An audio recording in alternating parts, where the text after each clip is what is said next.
de hoje, vou trazer um pouquinho mais de ciência para vocês.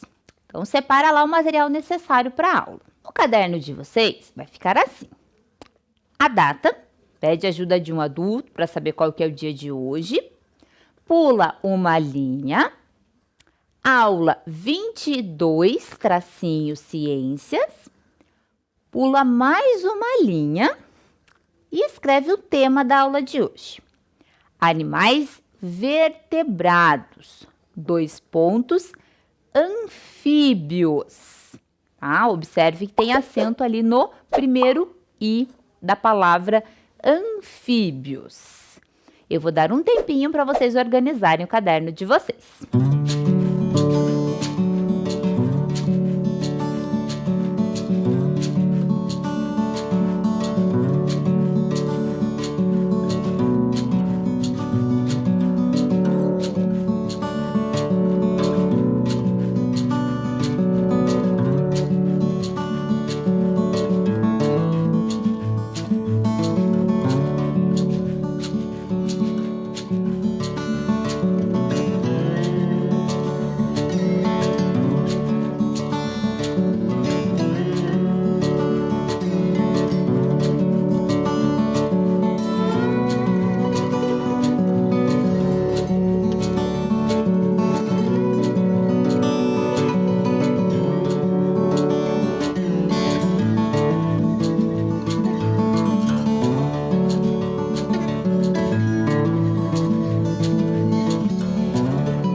Organizaram? Deixaram o caderno de vocês bem bonito e bem organizado?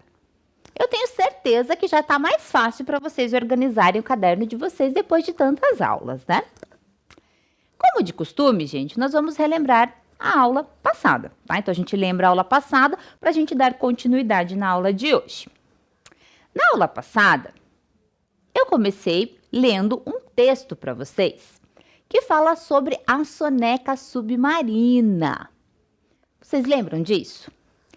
Eu perguntei para vocês se os peixes dormem. Você já observou um peixe dormindo? Ele fecha os olhos para dormir? Você já tinha pensado nisso? Já tinha observado? Então, eu trouxe aqui, gente, o texto, né? Fiz a leitura do texto com vocês. E nesse texto, eu comentei que os peixes, eles procuram locais escondidos, né? Para se abrigar e poderem descansar.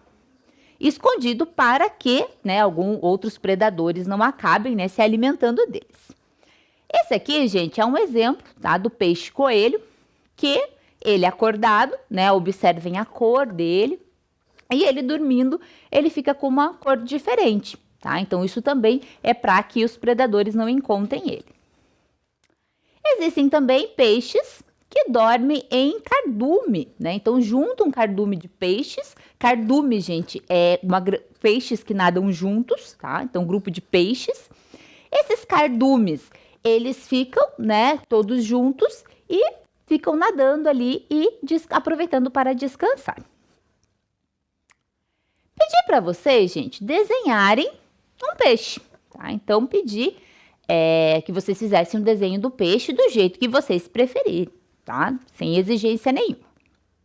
E depois, eu mostrei o peixe para vocês e a gente foi completando junto as estruturas do peixe, tá? Então, vamos relembrar um pouquinho aqui as estruturas que o peixe tem. Ele tem os olhos, as narinas, a boca, o opérculo, as escamas, lembram da importância das escamas durante o nado.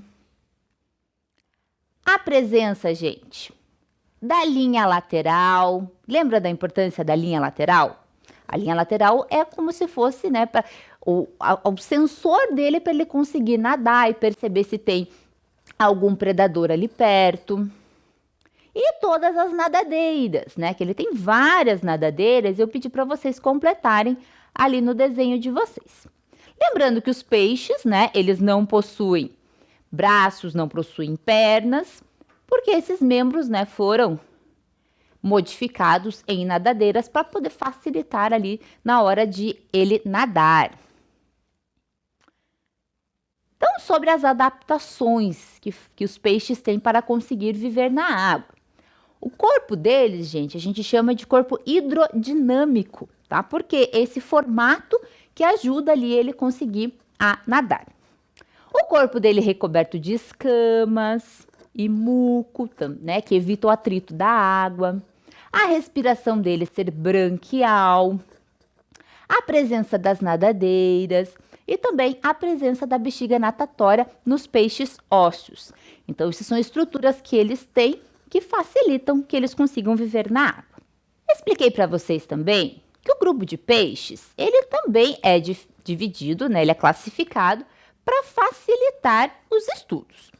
Os peixes são classificados em peixes com o esqueleto do tipo ósseo, né? Exemplos, o jaú, o robalo, o pintado. E temos os peixes que o esqueleto deles é cartilaginoso, é feito de cartilagem, tá? Como exemplo, o tubarão e a raia. Falei também sobre a alimentação dos peixes.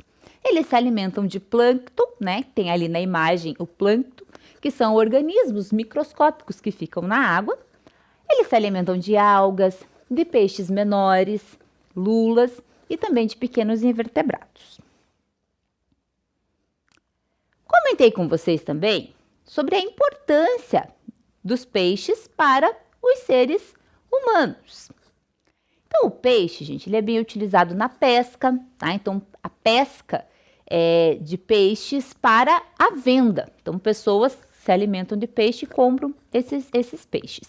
Então, existem famílias, né, de pescadores que saem de manhã com seus barcos, né, pescam uma grande quantidade de peixes e vendem esses peixes para os mercados. Existem pessoas que gostam de ter os aquários, né, então para fazer decoração em casa. Existem, gente, peixes que são destinados somente para pesca, tá? E peixes que são somente de aquário, tá? Então, nem todo peixe a gente pode usar no aquário. Então, precisa, né, tem todo um estudo de peixes que conseguem sobreviver dentro do aquário. Existe também a pesca esportiva, tá? Então, pessoas pescam e depois devolvem esse peixe de novo para o seu ambiente. É claro, né, muito importante, o peixe utilizado na alimentação. Então, o peixe ele tem uma grande quantidade de vitaminas e é bem importante para a alimentação dos seres humanos e de outros animais também. Entendido até aqui, gente? Então, a gente relembrou a aula sobre os peixes.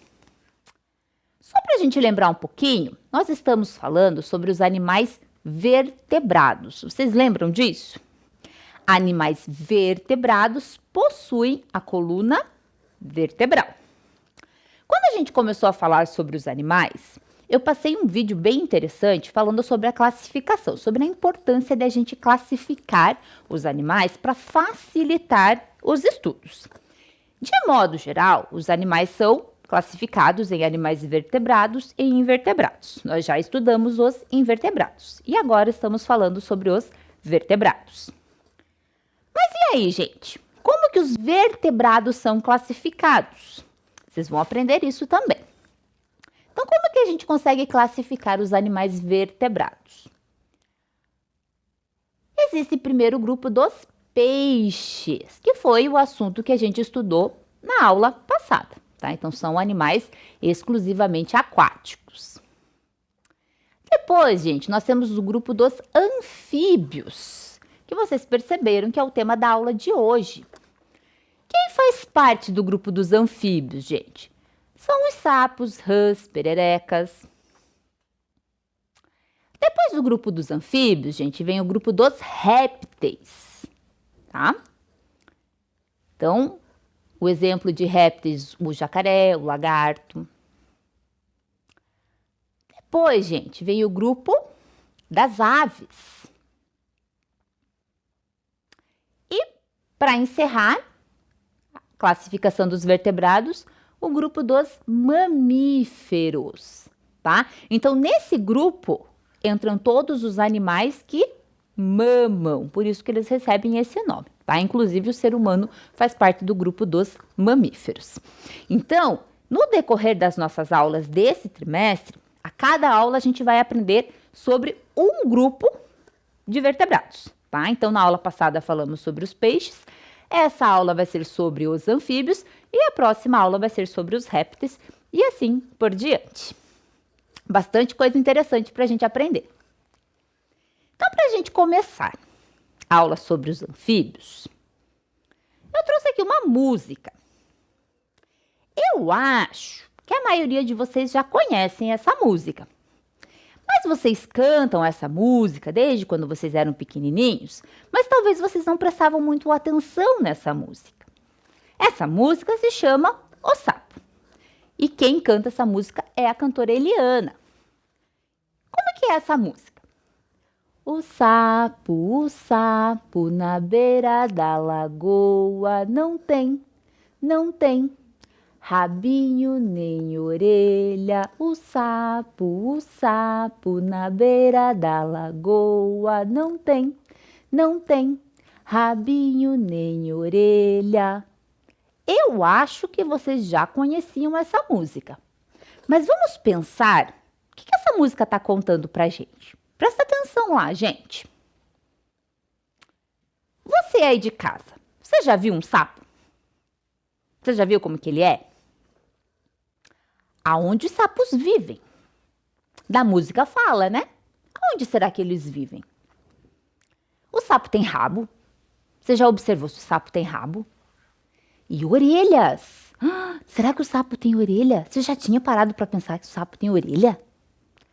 Você já observou como é a pele do sapo? É parecida com a do peixe? É parecida com a nossa? Como será que é a pele dele? Ele tem pelo? Ele tem pena? Ou ele tem escamas igual o peixe? Você já parou para pensar? Como que ele se locomove? O sapo ele anda, ele pula, ele voa. Como é que ele consegue ir de um lugar para outro? E você sabe imitar um sapo? Será que você sabe? Para quem não conhece, gente, o barulho que o sapo faz, eu trouxe aqui um vídeo sobre a vocalização dos sapos. Então prestem atenção ali na vocalização deles.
Viram que interessante o som que o sapo faz, gente? Então, o sapo, ele usa a vocalização dele para atrair as fêmeas, para marcar o território, tá? Então, é uma maneira que ele tem de se comunicar. Os sapos fazem parte do grupo dos anfíbios, que é o tema da aula de hoje. Então, vocês vão conhecer um pouquinho mais sobre o grupo dos anfíbios. Quem são eles? Os anfíbios são animais vertebrados que apresentam a pele lisa, fina e úmida. Observem ali na imagem como que é a pele deles. Os anfíbios recebem esse nome por terem duas fases de vida, aquática e terrestre. Anfo quer dizer duas e bio significa vida. Outra característica desses animais é que a temperatura do corpo deles varia conforme a temperatura do ambiente em que estão. Parte da razão pela qual precisam ficar dentro ou perto de corpos de água é que eles têm uma pele fina e permeável à água. Então, caso esses animais se arriscarem fora da água, eles literalmente se secariam e morreriam. Lembra que eu perguntei para vocês aonde o sapo vive, né? Então, geralmente, eles estão perto de lagos, em locais que têm água. E agora vocês entenderam o porquê. Pelo fato da pele deles ser muito fina e permeável, eles precisam sempre estar perto da água. Para ajudar a manter a sua pele úmida, eles estão constantemente segregando mucosas. Por isso que existe a reputação de criaturas viscosas. Então, o pessoal se sente mal, né, com o sapo por perto, né? Ai, diz que tem nojo do sapo. Está geralmente falando sobre essa pele deles, que está, né, sempre liberando alguma secreção de mucosa, tá? Então, para manter aquela pele sempre úmida. Então, eles recebem a reputação de criaturas viscosas. Eles se alimentam de pequenos animais, como moscas, aranhas, minhocas e até mesmo de outros anfíbios ou pequenos mamíferos. São grandes responsáveis pelo controle de pragas, insetos e até mesmo de animais como os escorpiões. Então, como eles comem uma grande quantidade de insetos, eles acabam controlando pragas de insetos e de outros animais também, como exemplo, o escorpião. Um único sapo, por exemplo, pode se alimentar de grande quantidade de insetos, que se tornam abundantes em períodos de chuvas. Então, os insetos, né, trazem alguns problemas aí para os seres humanos, principalmente para plantações. Então, os sapos ajudam a controlar aí a população de insetos. Eles são bem importantes para a natureza. Os anfíbios são uma das espécies mais afetadas devido à poluição da água, do ar e ao aquecimento global, por causa da sua pele permeável. Então, gente, a pele do anfíbio é possível a passagem aí de água. Se essa água estar contaminada, poluída, então vai trazer uma série de problemas para a saúde dele. Então, os anfíbios, eles são bastante afetados aí por causa da poluição. Como eu comentei com vocês, para facilitar os estudos, os animais, eles são sempre classificados. Os anfíbios também são classificados em 3 grupos. Vamos conhecer esses grupos. O primeiro grupo é um pouquinho mais conhecido, que é o grupo dos sapos, rãs e pererecas. Gente, uma informação bastante importante. Não sei, né? Algumas pessoas comentam que acham que o sapo é, por exemplo, o pai, a rã, as rãs é a mamãe e as pererecas são as filhinhas por serem menores. E, gente, isso não é verdade, tá? Cada um desses animais são espécies diferentes. Isso significa que existem sapos fêmeas e machos. Existem rãs fêmeas e machos. E pererecas também. Existem as fêmeas e os machos. Eles são de espécies diferentes. Qual a classificação deles? Que característica que eles têm, gente? Eles têm 4 patas e não possuem cauda. Além disso, passa por um processo chamado de metamorfose, que será explicado mais adiante. Lembra lá da musiquinha? Cadê o rabo do sapo? Ele não tem, gente, ele não tem rabo, ele não tem o que a gente chama de cauda, tá? Esses 3 grupos apresentam características diferentes. Eles aparentam ser muito, né, serem iguais, mas eles têm características diferentes. Então, eu vou mostrar para vocês que características diferentes que eles têm, tá? Então, presta atenção lá. Os sapos, gente, eles são maiores, de pele seca, áspera, rugosa e cheia de verrugas. Conseguem dar pequenos saltos e geralmente ficam em locais com pouca água. A rã possui pele mais fina, úmida e brilhante. As patas traseiras são longas, correspondendo a mais da metade do seu tamanho. Gostam de água e vivem perto de lagoas. E o grupo das pererecas? São pequenas e de pele lisa.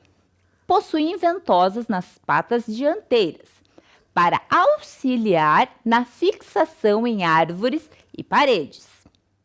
Seus olhos são grandes e saltados, e suas pernas finas e longas permitem grandes pulos.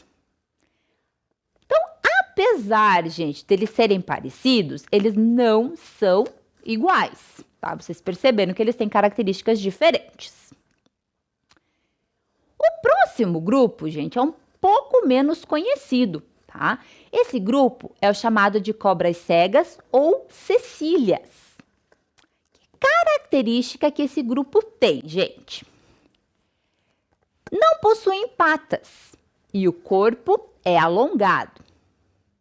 Como o corpo delas é liso, sem escamas, não podem ser confundidas com as serpentes. Então já olha ali e fala, nossa, é uma cobra. Não, gente, é uma cobra cega, ou também chamada de cecília. Tá? Então, como a pele delas é lisa, a gente não confunde ela com as serpentes. E o outro grupo, também não tão conhecido por nós, é o grupo das salamandras. Quais características que eles têm? Possuem cauda, corpo alongado e 4 patas. No entanto, não podem ser confundidas com as lagartixas, já que não possuem escamas e nem unhas. Então, observem que a pele delas é lisa também, tá? Então, como não possui escamas, a gente não confunde com as lagartixas. Continuando, gente, mais características aí sobre os anfíbios, principalmente sobre a reprodução. A maioria dos anfíbios nasce a partir de ovos sem casca. Eles geralmente são lançados em locais úmidos, em folhas ou mesmo na água. Então, observem ali, gente, os ovinhos dos anfíbios. Olha que característica interessante, eles não têm casca. Logo após saírem de seus ovos, possuem um corpo bem diferente dos anfíbios adultos. Eles não têm patas e apresentam cauda. Girinos possuem brânquias. São capazes de nadar, tal como os peixes. Então, ali na imagem, gente, está o girino. Então, o filhote, gente, quando nasce, logo que ele sai do ovo, ele tem um formato de corpo bem diferente do adulto, tá? Então, é uma característica bem importante dos anfíbios. Os filhotes possuem cauda, não possuem patas e possuem brânquias. Lembra que os peixes possuem brânquias? Por isso que eles conseguem viver na água? Os girinos também. Então, essa primeira fase da vida deles, eles vivem na água. Então, observem lá como acontece a metamorfose, que é esse processo de transformação do corpo desse animal. Então, primeiro os ovinhos, tá? Depois, esses seres, gente, saem de dentro do ovo, tá? Eles possuem cauda e não possuem os membros. Em seguida, começam a surgir ali os primeiros membros. Depois, ele tem os membros, mas possui a cauda. Depois, essa cauda ela vai sumir. E esse animal vai estar com o corpo parecido ali com o do adulto. Tá? Então, olha a transformação que acontece no corpo deste animal.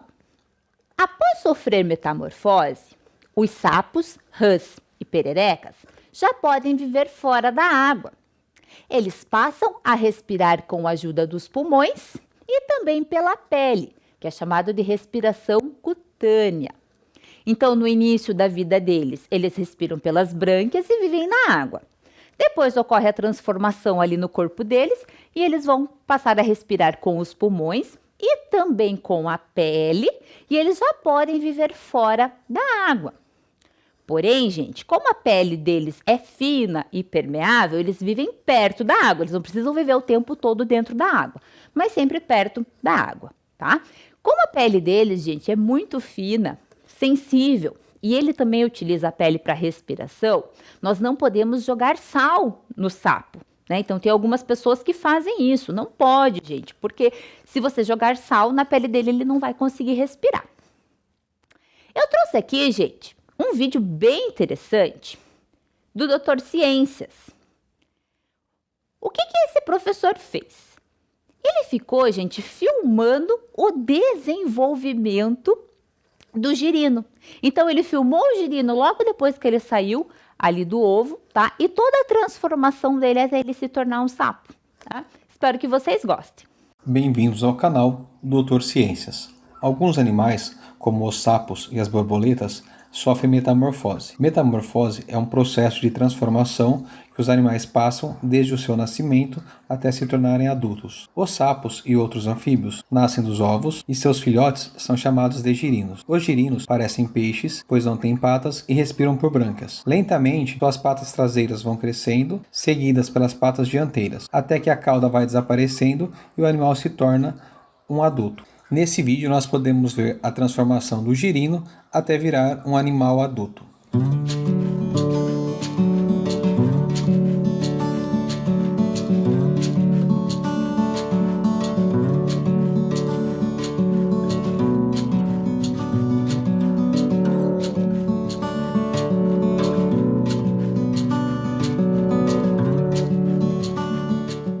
gostaram do vídeo, gente? Viram que interessante? Viram que tinha até as datas ali, né, dos dias que ele foi filmando e aparecendo ali a transformação. Então, pensando, gente, em toda essa transformação, vocês vão criar uma história em quadrinhos, tá? Então, qual é a atividade da aula de hoje? Crie uma história em quadrinhos contando como acontece a metamorfose dos anfíbios.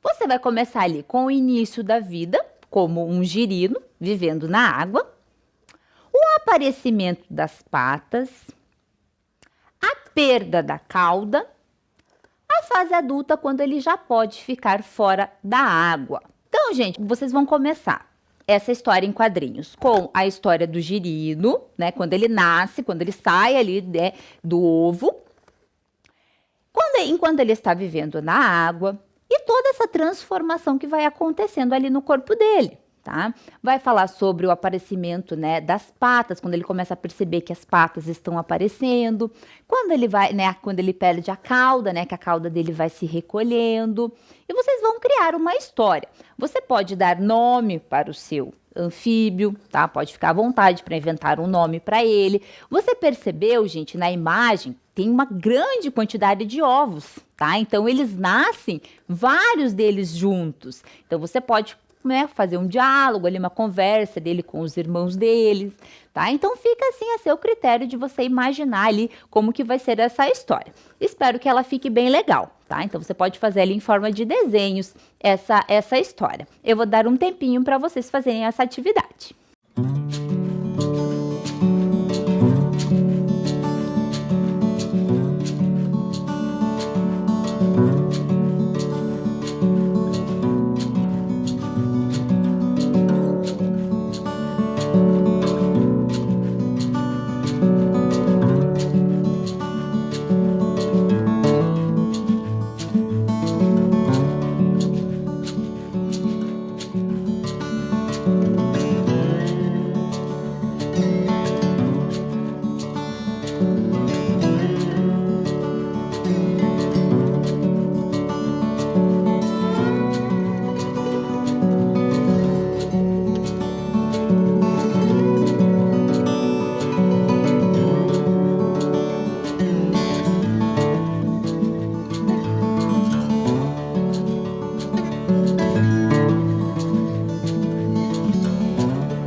E aí, conseguiram imaginar uma história bem legal para contar a história dos anfíbios? Espero que sim. Agora, nós vamos falar um pouquinho sobre as curiosidades sobre os anfíbios. O que eles têm de diferente se comparado a outros animais? Então, por exemplo, gente, olha que interessante a perereca. A perereca, ela possui ventosas na ponta dos dedos. Vocês já conseguiram observar uma perereca? Elas têm uns saltos bem longos, elas pulam, né, uma distância bem grande se comparado ao tamanho do corpo delas, e elas conseguem se fixar nos troncos das árvores, conseguem se fixar numa parede, tá? Graças a essas ventosas que elas têm, tá? E elas conseguem se fixar ali na parede.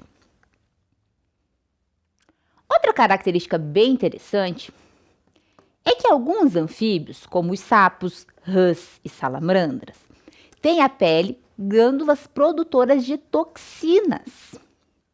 Elas, no entanto, servem para a defesa passiva, permitindo que se livrem de predadores que tentam abocanhá-los. Então, alguns anfíbios, gente, secretam essas toxinas na pele. Quanto mais colorido é o animal, maior a quantidade dessas toxinas. Vocês lembram da aula que eu expliquei para vocês sobre o sapo cururu? Que ele é bem comum a gente encontrar na região de Curitiba. O sapo cururu, ele tem umas glândulas acima dos olhos. Essas glândulas, gente, também secretam toxinas. Essas toxinas, gente, servem apenas para a proteção deles, porque se algum animal, algum predador tentar se alimentar deles, tentar abocanhar eles, vai sentir o gosto dessas toxinas.